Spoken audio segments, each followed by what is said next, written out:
क्या कारण है कि आइंस्टीन के अनुसार चौथी डायमेंशन टी टाइम की आवश्यकता पड़ी?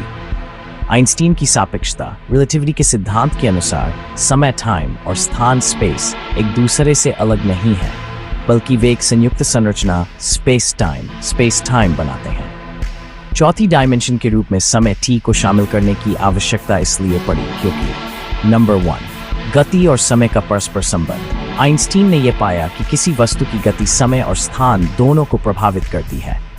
तेज गति से चलने वाली वस्तुओं के लिए समय धीमा हो जाता है और स्थान सिकुड़ जाता है।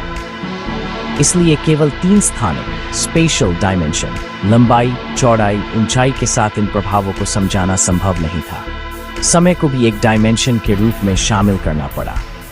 नंबर 2, भौतिक घटनाओं की संपूर्ण व्याख्या।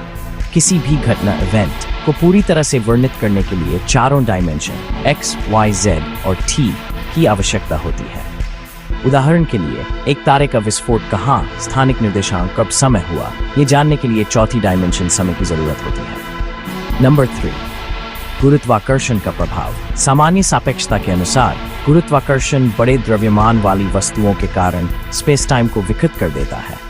यह विकृति समय को भी प्रभावित करती है। बिना समय चौथी डायमेंशन को शामिल किए गुरुत्वाकर्षण की इस जटिलता को समझाना संभव नहीं होता। नंबर 4, प्रकाश की गति का स्थिर होना। विशेष सापेक्षता के सिद्धांत के अनुसार प्रकाश की गति सभी पर्यवेक्षकों के लिए समान होती है।